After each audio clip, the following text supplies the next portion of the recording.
We're at Creative Social Presents once again. We're on the couch. The theme tonight is By Day and By Night, and we're joined by one of the speakers. Perhaps you'd like to introduce yourself.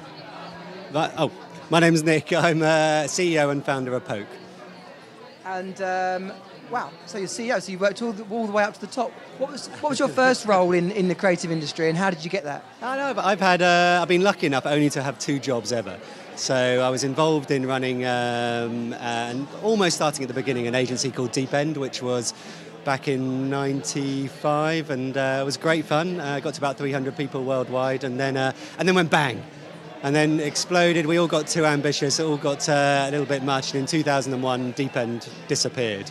And about 3 or 4 weeks later, a small group of us actually then started Poke, and with the help of Mother actually, at the time, who put a bit of money into us, we launched Poke, and that was 12 years ago. And it's been fun and continues to be fun. And it's quite, you go through many different things, you see many different things. We've actually just sold the agency recently, and in the last 5 months, so we're in another chapter of where Poke is going. But I love it. We often talk in these interviews about how people get started in their careers, but given your position, how do people get on in their careers? What do you look for when you're promoting people in your agencies? I mean, it's some of the part of the theme this evening. One of the interesting things for me is and I say at the beginning of my speech, when I'm interviewing someone, I go to the second page of the CV.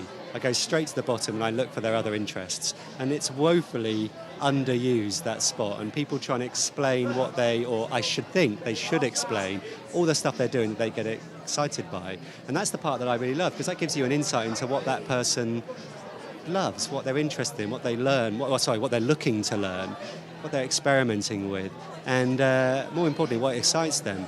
And that's important to me, but it goes hand in hand with understanding their professional career, what they're doing at the moment in campaigns, what awards they've won, all this stuff. But the two go hand in hand for me.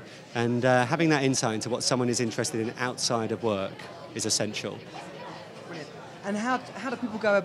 How do you think people should go about getting noticed? How do you get noticed, either inside an agency or if you're just getting started? I don't know. But how would someone stand out to you? Every agency has a culture. Every agency has its own unique sort of fingerprint for what it looks like, how it behaves, and the first thing you've got to do at whatever level is just understand what that culture is, and ideally, you've joined that agency for a reason, and the culture is going to be one of those reasons. So just jump in. Try and do things that involve you with people, help you to meet more people.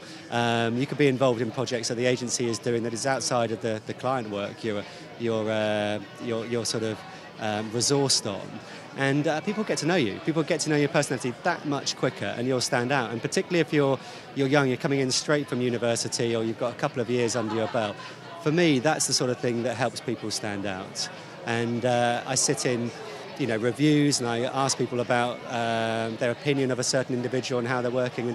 And when someone has done that, when someone has thrown their all in, they've rolled their sleeves up, they've wanted to help, that's the stuff that bubbles up straight away, and people go, I want that person on my team, or I want to do this with that person. So it's a really quite simple thing, but sort of sitting there, and it is hard for some people, but sitting there like a bit of a wallflower and perhaps not pushing yourself to go forward isn't the way to go. You've got to really sort of push yourself out and try and get into being active amongst everything the agency is doing.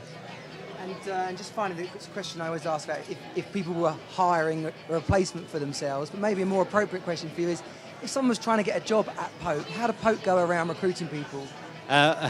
This isn't going to be the answer I think your client wants. No, that's fine. That's the point of asking these questions. I like people who come to us direct. I like people who are tenacious. They understand what Poke is about. They do their homework. It's it's a social world we live in, and it doesn't take much for someone to do some digging, and 1 degree of separation will get them to someone within the agency, I think, that can help get their CV on my desk or on a creative director's desk, and that shows to me a tenacity that already helps bubble, raise that person to the top of the pile, and there's lots of other things. You're then speaking to them. They've got a hunger to be there. They haven't, I suppose, use an intermediary to get to me, and that stands out, and that means a lot to me.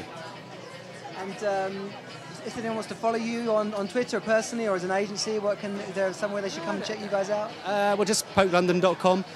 Follow at PokeLondon, follow at Nick Farnhill.